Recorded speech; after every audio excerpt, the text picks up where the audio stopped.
time for time. Tam, Tam, not Tom. Tam. Right. Must have that accent.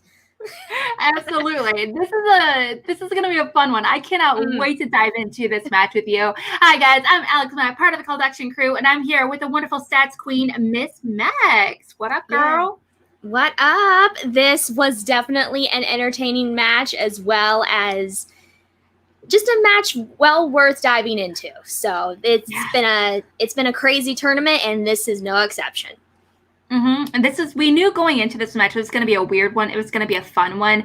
But we didn't know what to expect, specifically. We were like, Tom, obviously anything with Tam is going to be a good time. And it's Ethan. So, right. Awesome. It's going to be great. Yeah. Yes. Okay. So if you guys haven't noticed, we're going to be breaking down this match between Tom representing the Den and Erwin representing the Usual Suspects. They are both the last competitors for each of their respective factions. Obviously we're winding down to the final four, guys.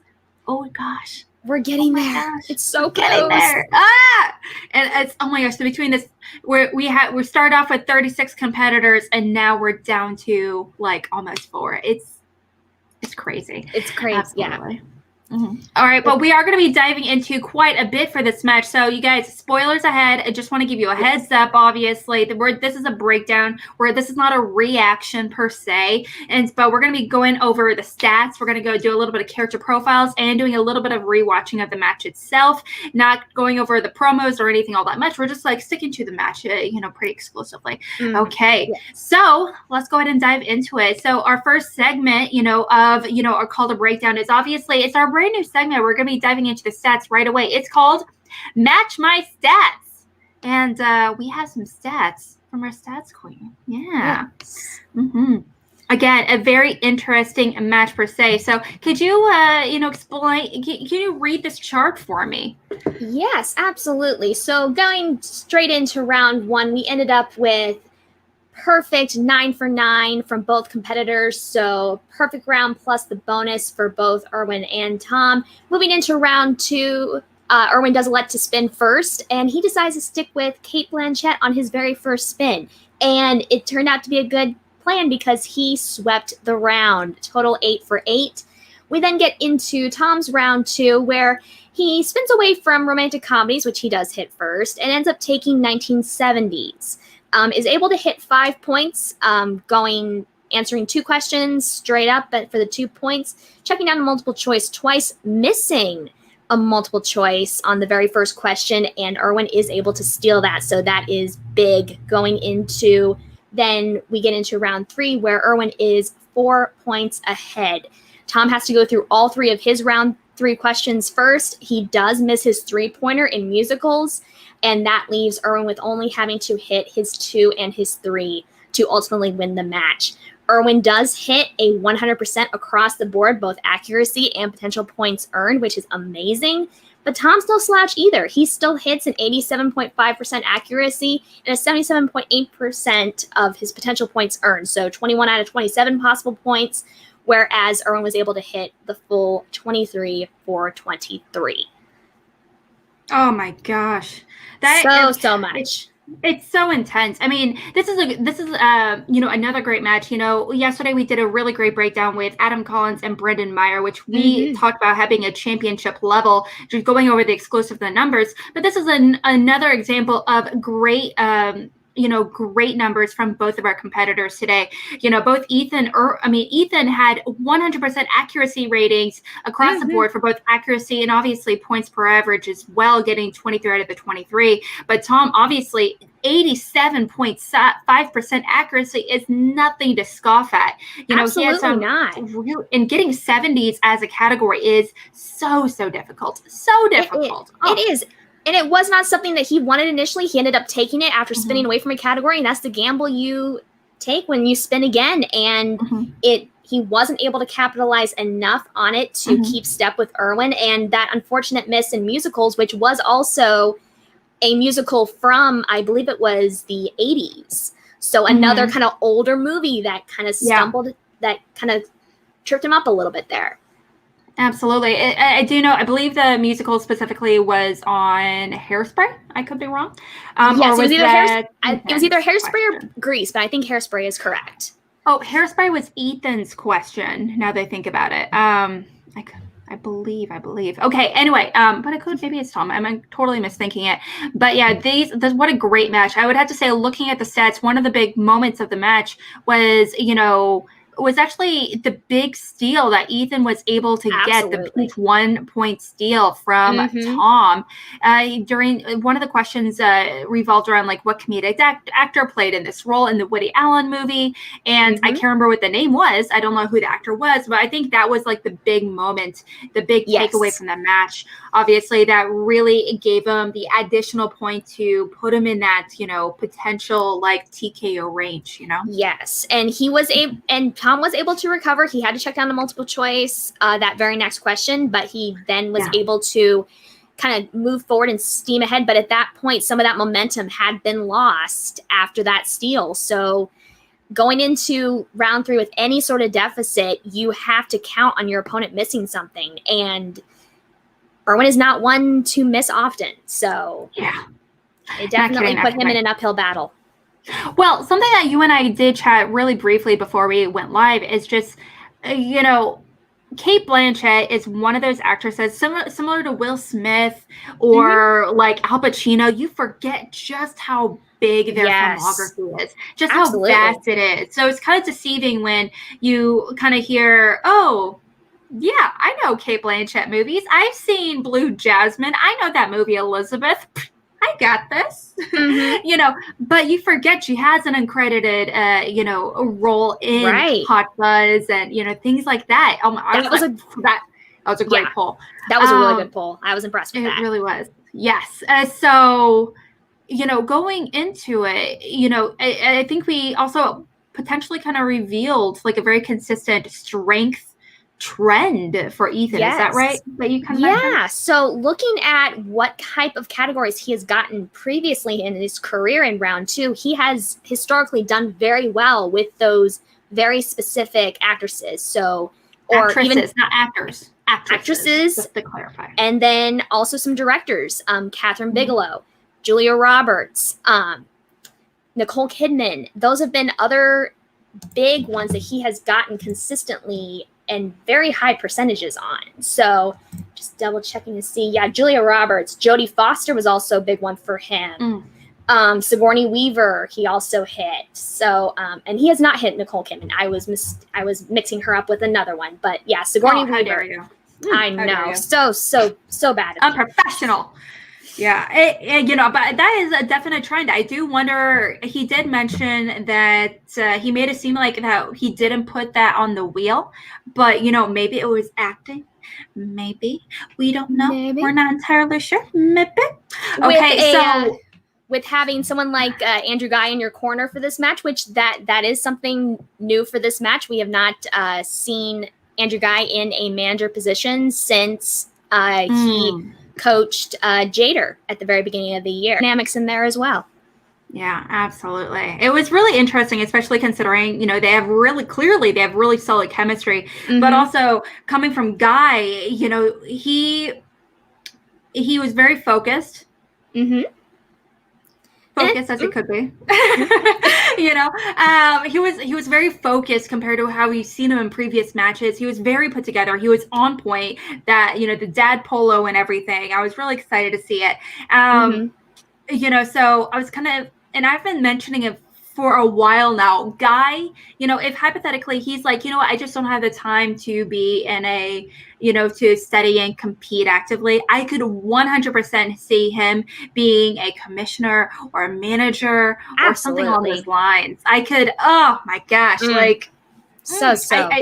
I think he is actually, honestly, a really great strategist. And I think he has that really great ability to read and recognize, how people are feeling. And that can be a very difficult thing to do for a manager. Yes. Absolutely. Okay, so we're going to be, is there anything else you want to point out about the chart before we kind of dive into the match itself? Yeah, no, I think let's take a look at the match and see kind of how our competitors react to certain beats here inside this match. There are definitely some interesting beats. Yeah, interesting beats as well. And just want to say hello to Paul, that one dude. I love your picture. Is that Nick Nolte? That's a great picture, Nick. I love Nick Nolte. You know, he's not someone that I'm super familiar with, but that's a good guess. I think that's Nick Nolte. Yeah, I do love some Nick Nolte. You know, hello to Ben and hello to what's up, Ben? Hello to Leo as well. He did get Sigourney against Vinny as well, Vinny Mancuso. Okay, guys, let's go ahead and dive into the match. Now, I do want to give you a heads up. You know, we are going to be, because you know, Megs and I are going to be really kind of commenting on this. We're doing like a commentary on this. The match itself is going to be muted, so I just want to give you a heads up there. But we're going to be, like I said, doing something a little bit different and really deep diving into this match. All right. Yeah, let me know if it the video for you is like all good to go. Now, looking at this, I hate to say I've met the man in person, Tom Tam in person, and it is. He is such a nice guy. He's so chill, but also he come across as like very, you know, quiet. He's like he's kind of like secluded. He's just like he seems like an introverted kind of guy. He's just doing his thing. And so him doing this character is something I am so here for. Absolutely. You know? I love this character. Him and Mark specifically Mark plays off of him super well in the match, and just the little moments that they have is just on point. Absolutely. They're starting off their first question, and obviously the first one being action adventure. Of course. And I do know that pretty consistently since the start of the season, they're sticking to the order of categories. Is that right? Well, and what it is, all the categories are the same except for question 2 and question 4. Those are the only 2 questions where the category changes up within the match. Otherwise, everything else is the same. Okay. Yes, absolutely. That is a great point. You know, you got to mix it up a little bit, but not too much. You feel me? Yeah, you always have your basic categories that you're gonna be pretty much guaranteed to get, and then like I said, those 2 they've been kind of rotating through some different ones. Now, this next question obviously is in comic book movies. I'm super excited for this category. I miss seeing this category on the wheel so much. And you know, because I think for a long time it was taken off the wheel, honestly. Yeah, they weren't using it near as much. Yes, hello to Pat and hello to Sam. Yo girl, what's up? Just saying, you look so cute in your picture. So cute. Mark is a perfect straight man foil against the odd characters. That's true. Very true. Yeah, I also have oh my gosh, I just realized Mark Ellis, his name is Lieutenant Dan Taylor. I didn't catch that earlier watching it. I'm so excited. Guys, if you don't know who Lieutenant Dan Taylor, he is one of my favorite characters from one of my favorite Robert Zemeckis movies. It's not a great movie. It is Forrest Gump, Lieutenant Dan. Yes. I love it. He's the one who loses his legs, correct? Yes, That's what I thought. Yes, he does. There's a scene where every time I see my dad, we have this like moment where we quote this movie. Oh, very good. Like, where there's a scene where he's like, everyone in every American war, there is someone in his family that has died, and it would be like someone in his family had died in every American war. Has died, that kind of thing, and it's amazing. Funny.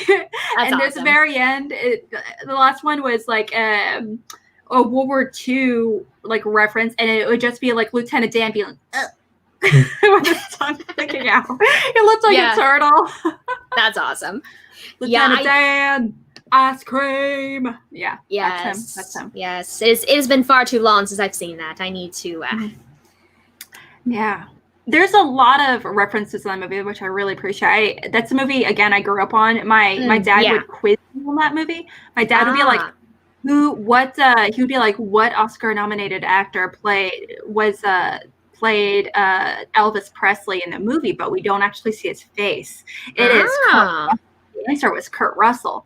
Okay. But my dad would like quiz me on that stuff. Oh, very good. Awesome. Yeah, I've definitely had the war of quotes with my family, where we start on a movie and we just keep going until somebody gets stumped. Absolutely.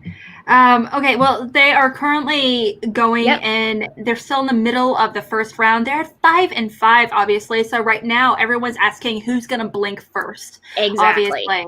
And again, a lot of the same categories. This one being comedies. The question being who plays Watson in Will Ferrell's Sherlock Holmes in 2018's Holmes of Watson. Now, this is kind of an interesting question because it says who plays Watson in Will Ferrell's Sherlock Holmes. And yes. So I think I feel bad because, you know, by giving it away like that, I feel like it's a giveaway who the actor is, because you're saying it's clearly not Will Ferrell. Therefore, right. But who's it? Yeah. Who's his counterpart? Yeah. Who's his counterpart to it? So, so now that one was not as, I feel like that one was not as well received as I think everyone was hoping. So it could be a blind spot where you instantly know Will Ferrell's in it, but you don't maybe instantly recognize John C. Reilly. Yeah, perhaps. It's definitely an awkwardly worded question. It is. You know, especially for competitors. Now we have the option of reading the questions, which is a huge deal. That makes it a million times easier for us as reactors to read a question, to hear what they're saying, and to get to an answer faster, because we are able to kind of compute it faster, essentially, our brains, you know, versus if you're just hearing it for the first time, you're like, wait, what? So that's definitely a credit to the question writers, that they're trying to take something that should be easy, but give a little bit of a twist to how they word the question to maybe try and trip you up a little bit. Yes, absolutely. Like some of these questions are, I don't want to say they're deliberately trick questions, but they're meant to. They're definitely meant to kind of make you stumble a little bit, to make you just reaffirm your beliefs in it, for sure. And everyone in the chat, while you're in the chat, thanks so much for hanging out with us. Please give this video a like, a thumbs up. We'd really appreciate it. Leave a comment while you're down there. That'd be much appreciated. Yes. And the last question, obviously being animated. And, you know, and they're right now at 7-7. So again, who's going to blink first? And animated questions are so hard. I'll say this one difficult. This one I was automatically aware of, but animated is a little bit more of my jam as far as what I go to just in general. Really? But I've been very impressed with Ethan Erwin's accuracy. He was able to get this one, and historically that has not been the case for him. So I've been very impressed with his preparation in that category. Absolutely. Again, animated is really, really difficult, but again, it's all subjective, all categories. And now we're at the bonus question, and this is the final question where they both receive perfect first rounds, 8-8, obviously, and they both are getting the option of getting the potential 9th point. And we're seeing so much more now especially with these like higher tier competitors such as Tom and Ethan, you know, getting that potential 1 point boost is a huge deal. Yes, absolutely.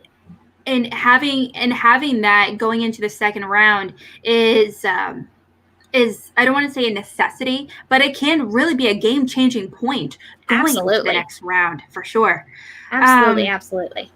And it was interesting that bonus question was about a writer and producer credit, which is not as common in the Schmodown. So, but it's within Oscars, so it's totally valid, but not something you see.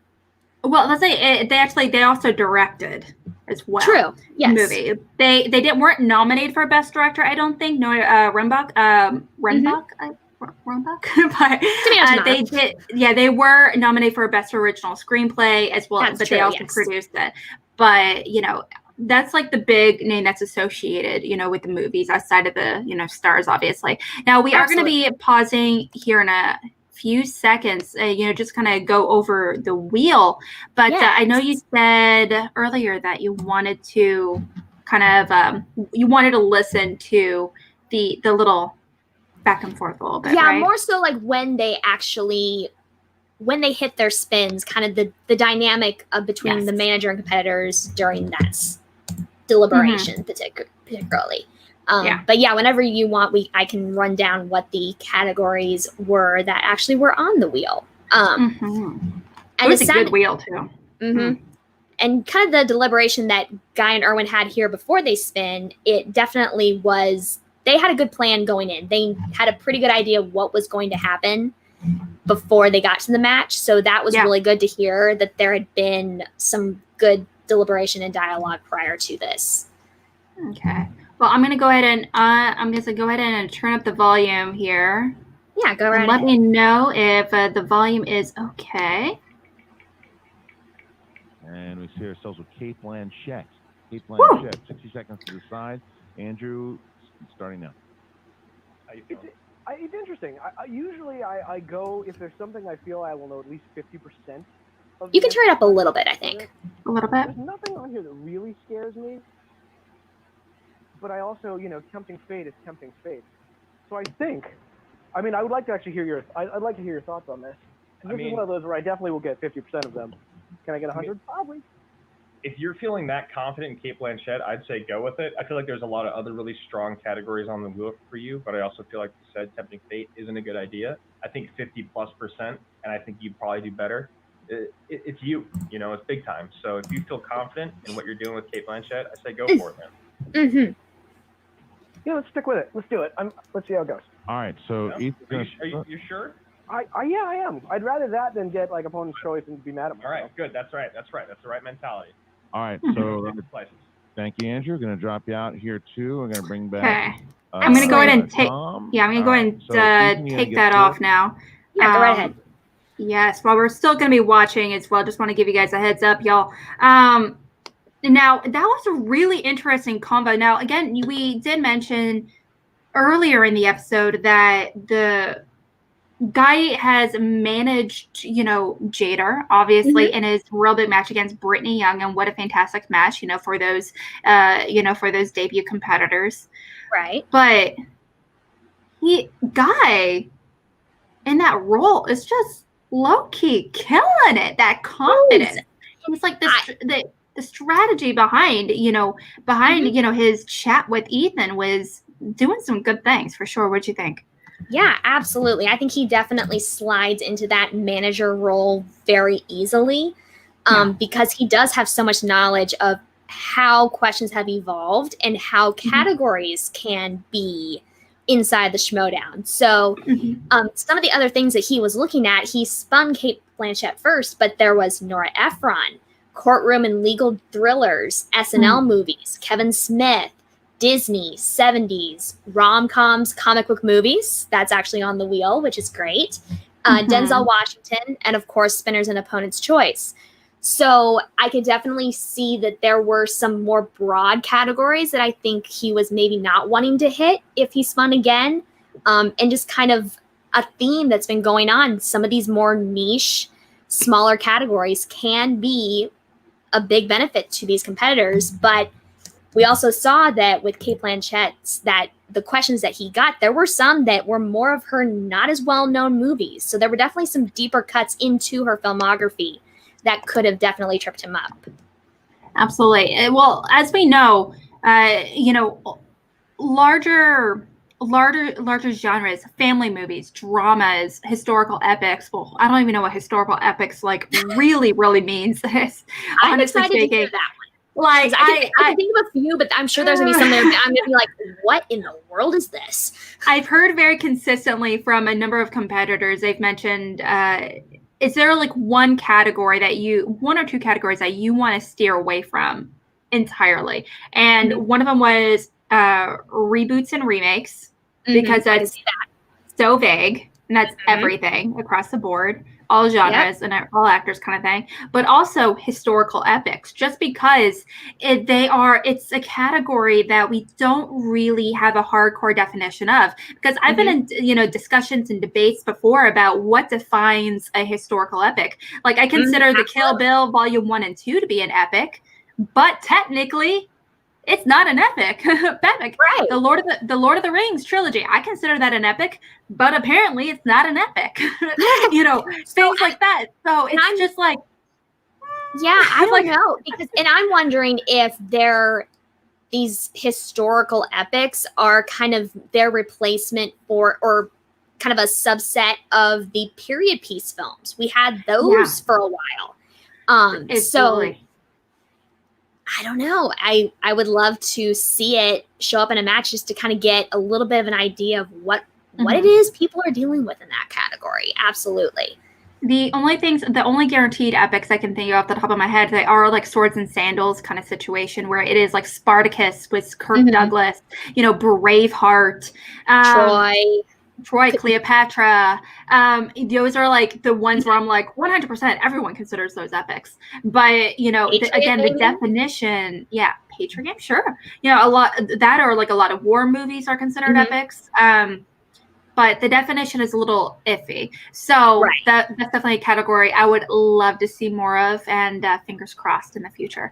Okay, now we did just wrap up Ethan's match, Ethan's second round, and he went perfect for the entire second round. Amazing, especially considering he went into it thinking, I know, like maybe 50%-ish. Right. Yeah. Very low key going into that, not really giving anything away as to whether or not he definitely considers that a strength of his. So very, very good coaching on that, as far as not necessarily giving away what it is that he's really good at. I wonder if that was Guy or Sam that kind of. I could see either one. To do that, right? Either one very much likely would do that. So I would not put it past either one. Absolutely. It's we're definitely getting a lot of blurred lines for some of these competitor manager combo situations.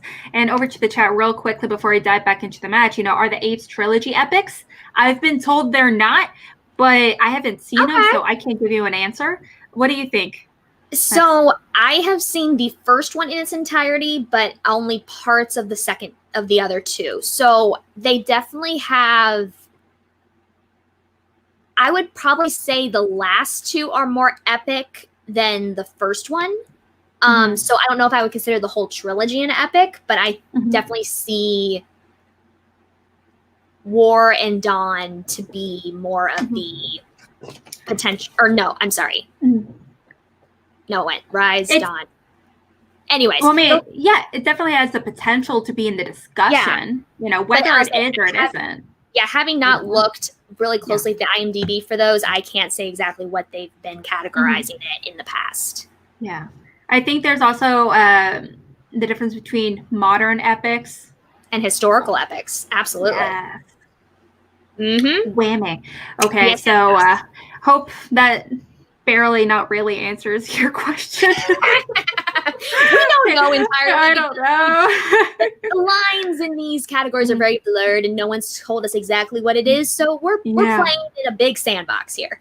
Exactly. We are going to be. I'm going to be turning up the volume in this in just a minute, and now we have some mentions of Kate has mentioned her children's teeth. Yeah, there's a handful of those teeth that she's like, hey, you want them? You got to win this match. You got to do. His jerk reactions are just like so amazing. I love that aspect. And it's like, and Guy's reaction. Where are you getting these teeth? My children. It's like, I just okay, I'm going to go ahead and turn up the volume right now. So this is his first spin. Always be closing. That's what we say. We say that all the time. That's the thing we say. So always be closing. Always be closing. Tom, 60 seconds.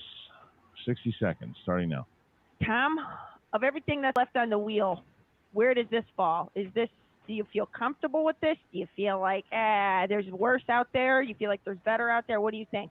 So this is romantic comedies. So Tom, I was talking to you, pal. Tom. Then again. Oh, Spin good again. choice. Good choice. Very It's a definitive. spin by Tom. Whatever you take here, you gotta take it, and you'll get 4 questions in a Listen, row. worst case scenario, Now- you land on opponent's choice and he gives you rom-coms. You know what I mean? Always be closing. Always be closing. 70s, Oh. 70s movies. All right. So, Kate, I'm going to remove you here. You got 70s. So neither of them look And extremely we're gonna bring back pleased at each- that. Tom, you're going to get 70s 4 questions is a in the realm hard of the category. 1970s. Unless you're McQueenie. Yes, it is very difficult. All right, here we go. Yes. Uh, Okay, I'm going to turn that down again. Now, going into this third round, actually, scratch that. I am going to turn up the volume because this is a big moment for this match. His steal here in the first, or Thank you. Erwin Yeah. able to steal this first I'm gonna question quit is a while I'm big ahead. one. Tom, your first question Mhm.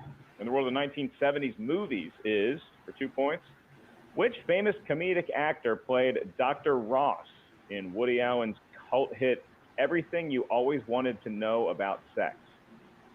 What a hard question. No knowledge of this movie whatsoever. All right, for 1 point, is it A, Walter Matthau, B, Peter Sellers, C, Jerry Lewis, or D, Gene Wilder? Peter Sellers. That is incorrect. So for a 1 point steal, Ethan, I'm going to repeat the question and the multiple choice options for a point. Which famous comedic actor played Dr. Ross in Woody Allen's cult hit Everything You Always Wanted to Know About Sex? Is it A, Walter Matthau, B, Peter Sellers, C, Jerry Lewis, or D, Gene Wilder?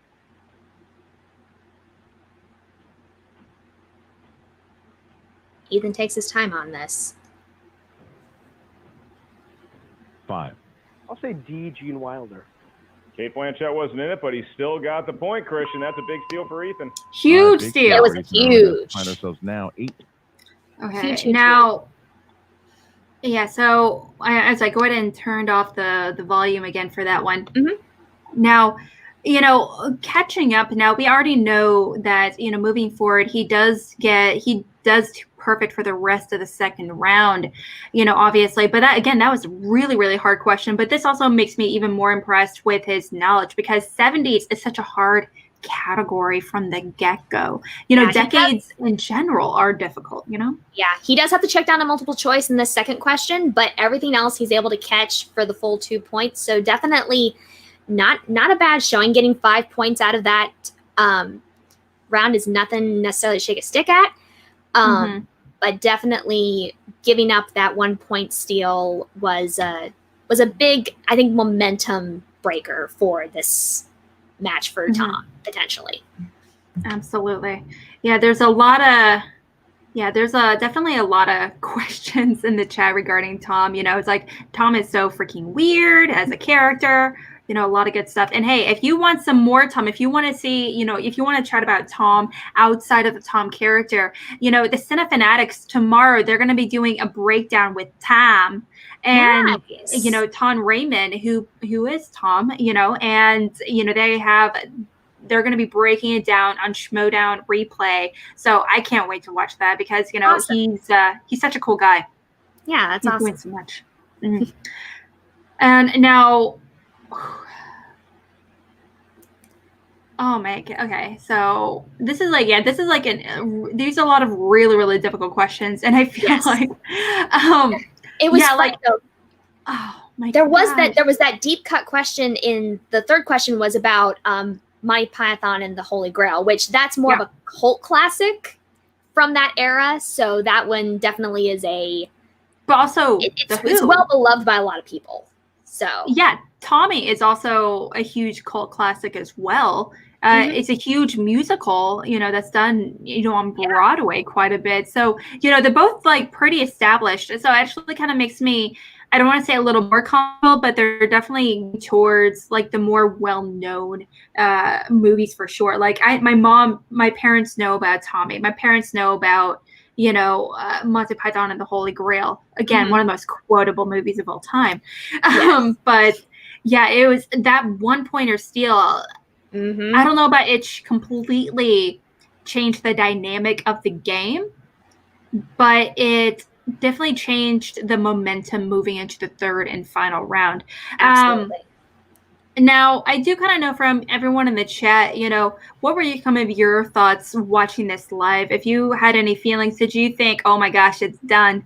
It's Ethan's got it. He's going to win. He's going to walk away from the win. Or do you think, oh my gosh, Tom, you can do it? Like, I'm kind of curious about your reactions when you saw this for the first time.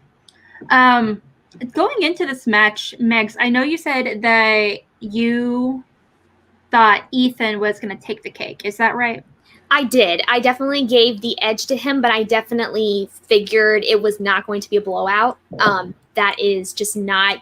Tom's knowledge is too high up there to completely get into a KO situation, at least, unless the wheel really didn't go in his way, which even with the wheel not going in his way per se, he still is able to fight it out and avoid the TKO here. So that is definitely no knock on him at all. And I knew pretty solidly and pretty confidently going in that it was going to go at least, Ethan would have to at least answer a couple questions there in round 3.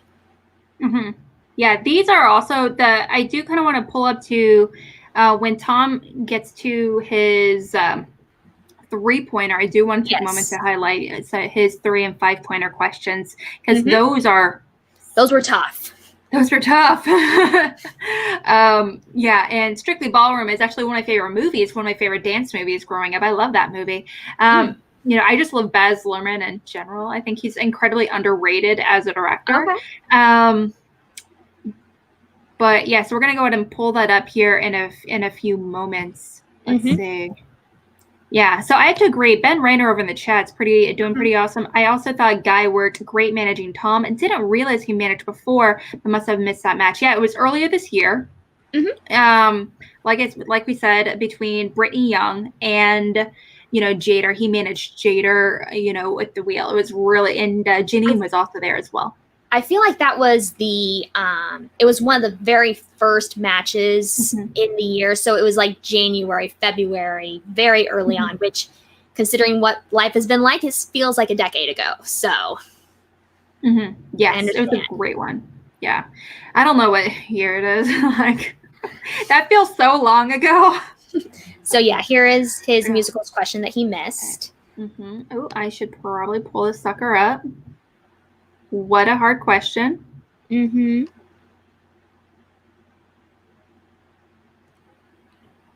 I think he already read the question. I don't know if he repeats it. 5, 4. Can you repeat the question? Yep. There he goes. First one. What new wave rock star played Amber's mother, Velma Von Hussel, in 1988's Hairspray? I can tell you who played this part in the remake of Hairspray, but not. Yeah, right. This is a hard question. To me, this, honest to God, this is definitely a 5-pointer. 4, 3, 2. Share. Looking for Debbie Harry. Debbie Harry is what we're looking for here. That's a toughie for a 3. Yeah, and even Ethan, that was a tough one. Even Ethan, he's like, yeah, that was hard. If you hit it, he didn't know that one. This is 5 points. It'll bounce back, and you will force Ethan to answer some questions. However, if Tom misses, Ethan Erwin will win via TKO, and he will pick up 4 big points for the usual suspects. All right, Tom, here it is. You chose category 11, and that would be dance films. Dance films. And Bibiani's excitement just erupted. Here is. He's like, I want it. I want this. Who made their directorial debut with the film Strictly Ballroom? Baz Luhrmann. For 5 points, Tom. Very good. That was a good. That was a good recovery. Great question as well. Tom avoids the TKO. I do kind of wish that was a category. Some questions here. Directorial debuts. That is correct.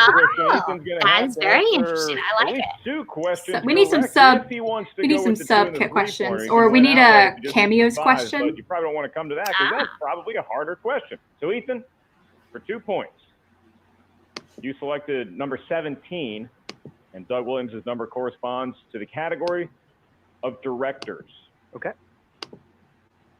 Get this question right, you're one query away from advancing to the Final Four.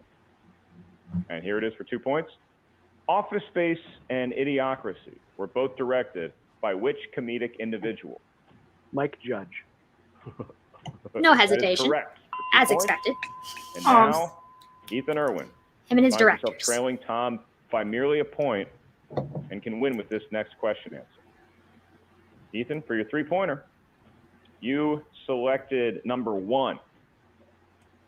And Warren Moon's number corresponds to crime movies. All right. And he's going into this with all 3 of his Films, and your JTEs still question intact. for the win. Which is good. To deny Tom teeth. What Tarantino regular plays Sonny Black, a gangster who was promoted to captain in Donnie Brasco? Ah! Ah! This is a good one. Because there are This is a several great regulars. This is a great Wow. question, though. It really is. I really And do like also, we don't really First one. hear that description for an actor all that much. What Tarantino Right. regular? What Tarantino absolutely. regular Yeah, plays very, very Sonny good Black, wording there. a gangster who was promoted to captain in Donnie So, Brasco? to be honest, I don't know this movie, but I always associate Harvey Keitel with Tarantino. He's like the first actor I go to. So I'm going to go with, so I thought Keitel. Michael Madsen.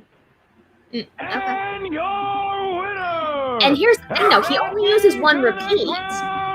And I'm not wondering if either he knew it and he was just giving himself that extra time to run through everybody else and make sure, or he was thinking, if I don't get this, I have 2 repeats left to go through my 5-pointer, because that would push him to where he had to get his 5-point there at the end. So strategic-wise, that was very good. Very good use. Absolutely. Yeah, strategy-wise, he's also definitely not a competitor that would use his JTEs to prolong a moment, unless he needs it. Like he's not like Ben Bateman or some competitors where they would be like, oh, JTE, just because I want to make this heighten the anxiety of everyone and really stretch it out, for a cool moment or anything. Like that's not who Ethan is. Mm-hmm. Now I do know like this whole, the post interviews and everything are like a good 20 minutes kind of thing. We're not going to dive into each and every one of that, but there are several big, really, really funny moments, in the post interviews. Is there? I'm just gonna pull this out for a second. It was great. I just came out here and did what I had to do, and Ethan played a perfect game. That second round, that was the only piece of strategy that him and I really had to discuss. It was clear that, our opponent was very strong. He was a very strong player. We watched a lot of his game tape, but stuff that got a little bit older, he struggled with. So taking Kate Blanchett left other things on the wheel that Ethan might still be strong in. If Ethan spun 70s, I think he would have done just fine. So it was almost like leaving both of his strengths on the wheel. Maybe, who knows? But also maybe using one of your slices to our advantage. Yeah, Christian, Ethan certainly has a formidable challenge coming up in the next round. But before we get to that, Ethan, what was it like? What was the experience like playing against something like Tom? Well, look, I don't know from what supernatural realm he's able to pull these answers, but I'm always impressed by him. When we played against each other in teams, he beat me. So today I get to spell redemption TOM. Fair enough. Now, Ethan, moving on over here to the next round, you started your season this year with a victory. Out of all these matches I've seen you play so far, your toughest match, or the one that you looked the most vulnerable, was your first match, and that was against Jeff Snyder. You find yourself again going up against Jeff Snyder here in the semifinals, and he is looking for some redemption. He's already hoping and been saying that he wants you to win this match because he wants to beat you, because he believes that he's a better player and that he beat you last time. Do you have words for Jeff Snyder? I mean, I'm glad he's in much better health. He looks great. I would say that, look, I know that is his mindset, that he outplayed me, but literally the match is very similar to what Tom and I just did. Literally, we both had the same perfect first round. Second round, he had a 1-point steal from me, and then, I still came back over the top and beat him, so. Fair enough. And Andrew, going into now with teams, does this match, as far as you kind of getting your, I would say, wits together, if I can, does this get your confidence up, A, watching Ethan play like this, B, getting your head back into the mechanics of the game? You know, just because you look better doesn't mean you feel better. But just to let you know, congratulations to you, Ethan. Cheers to you, man. I'm glad that you're enjoying that beverage. You earned it. Head back in the game. My head is, it's fine. It's been Okay. fine. It's been in the game. I believe you. I had a rough match. Everyone has rough matches. I think in the last few months, we've seen some incredible matches from a lot of people that we didn't expect, and a lot of bad matches from people that we did expect. And I think that I've been fine. I'm just doing fine. Okay. Everything's all right. fine. So, Andrew Everything's Guy, fine here. How Ethan are Erwin, you? Congratulations. That is what Ethan, I'm feeling at this moment. Andrew, Thank you. and we'll see both you guys in the teams tournament, and good to see you both. I'm not sure. I'm gonna take this off, guys. I'm taking it goodness off. gracious. I love it I'm taking it off. Okay, So guys. so much. Okay. I love it. All right. Okay. So, Girl, so obviously, there's so much.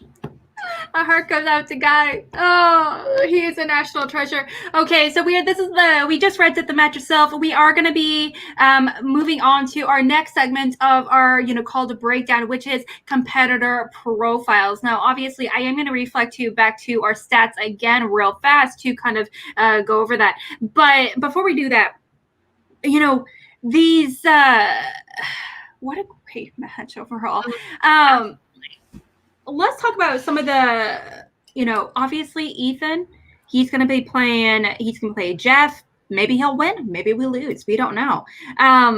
What are some pros and what are some strengths of his? Real quickly, what are some strengths and weaknesses of Ethan?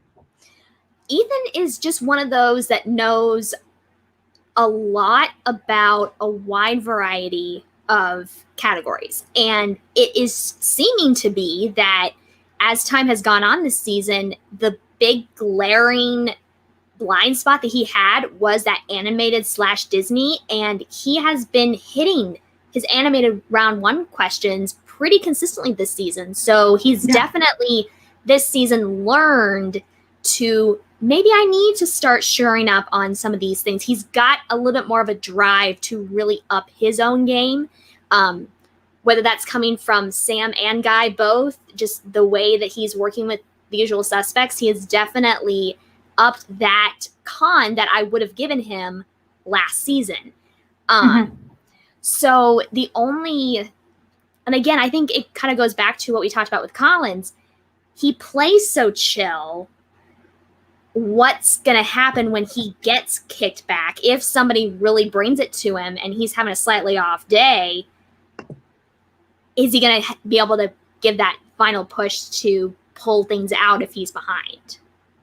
Yes, I totally agree. We've seen him be very chill. We've also seen him obviously do very strong. And a lot of these more specific categories, like you said earlier with, Sigourney Weaver and Jodie Foster, that kind of thing. I am kind of curious to see him compete with get some questions in the categories he's not super confident in, the more general questions, action adventure, romance, or historical epics, reboots and remakes kind of things. There's a lot of those categories that everyone kind of steers away from. I would love to see him really tackle on those categories. That is my only con that I kind of see him in. But he's also one of those competitors where I think having a manager is really awesome, but he's not one of those competitors that needs a manager at his beck and call. Like he's kind of like Ben Bateman in that way, honestly. It's good to have. It's awesome to have one. It's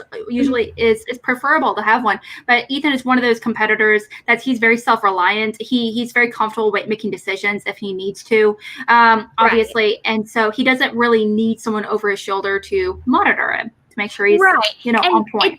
I think it's more of a not necessarily monitoring, but maybe just saying, hey, looking back at your matches and what you've done previously, maybe you want to look in at this, but leave him to do that on his own. You don't have to keep checking up on him. Once he locks into an idea of like, oh, I should work on this, he's going to put in the work and he's going to get it done. Totally.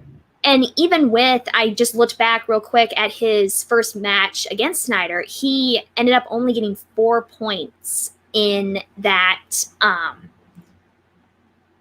second round that he had with Julia Roberts, actually. And I think something that I do remember that happened in that match, he answered a question very quickly and he ended up getting it wrong. So that would be something else, not getting too enthusiastic and jumping ahead of himself to answer a question that he thinks he should know without really listening to the whole question or really thinking about it, giving him that extra second or two to really figure it out.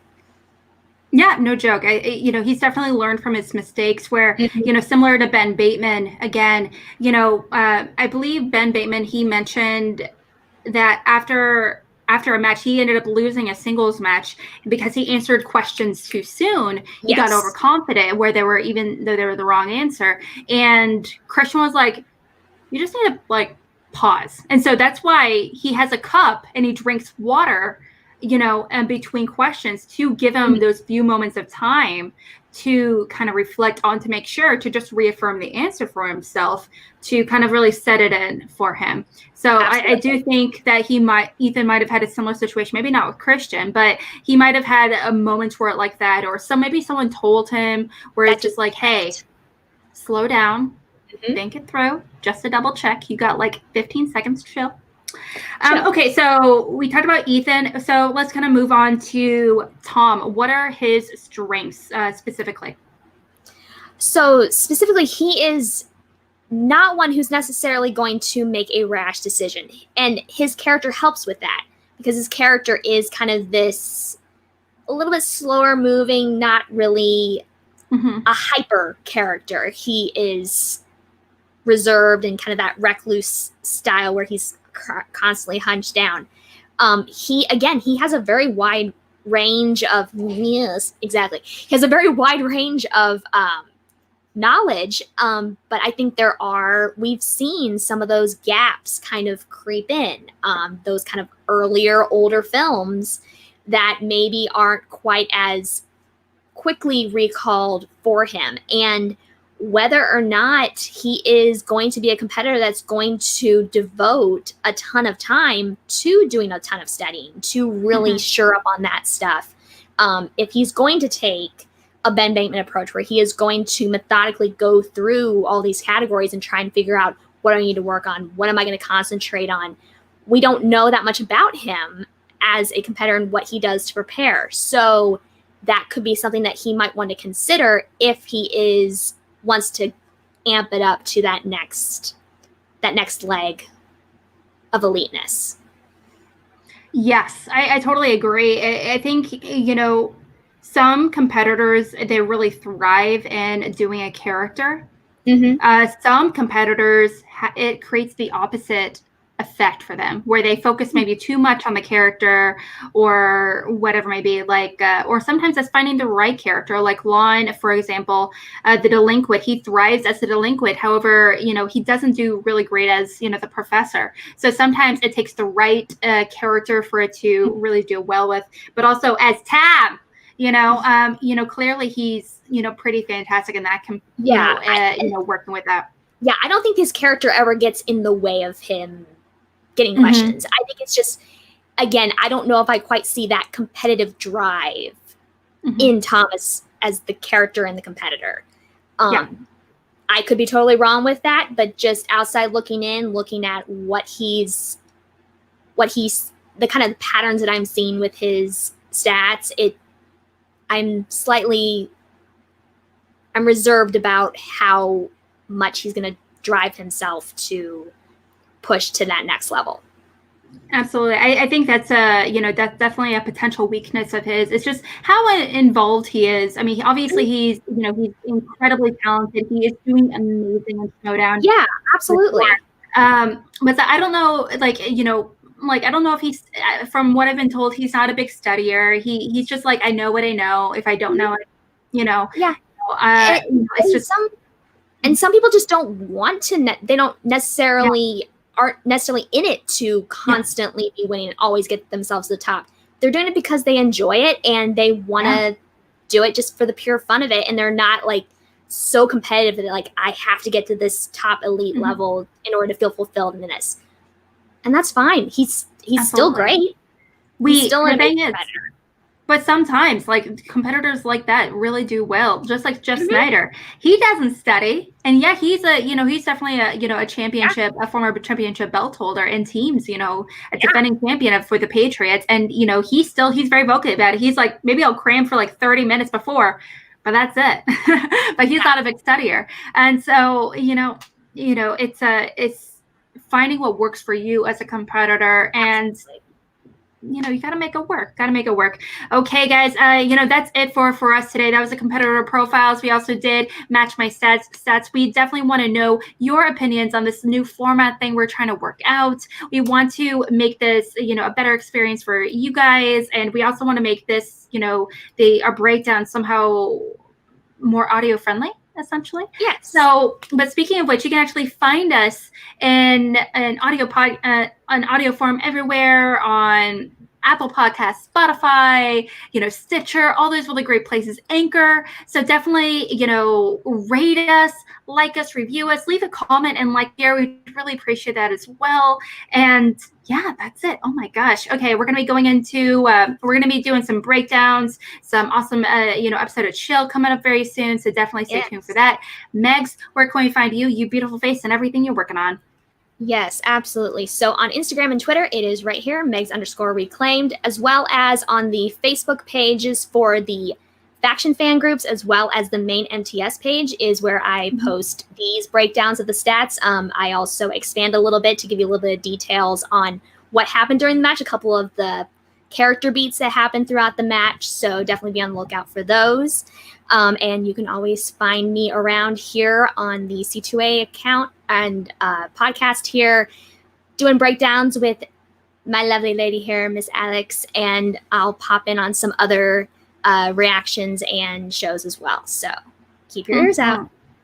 So much great stats. I love looking at the stats. They always bring so much attention to things that doesn't occur to me when you kind of isolate it down to the numbers. I love that. Yes. I'm Alex Mack, part of the Cold Action crew, and you can also find me on Twitter right hither. You can also find me at a few different places, such as Mornings with the Outlaw, Tuesdays and Thursdays. We dive into movie news of the day, of the week, whatever you kind of feel like, fighting about that day. Also, I host a show called Cinema Bias with Video Drew, aka Drew Grant, where we dive into our personal movie biases, our movie challenges. I've never seen the movie It Follows. And we're watching it here we're diving into it this Tuesday with Mr. Eric Zipper. So it's going to be real fun. And next week is going to be an episode of Schmobates next Wednesday evening with several competitors from the Droogs. It's going to be themed on not the Quirky Mercs, that's a different one. It's going to be themed on the Droogs, so definitely come hang out. Really appreciate it. All right, guys, thanks so much. Have a great day. Wear your masks and have a good spooky season. We'll see you soon. Bye-bye. Bye.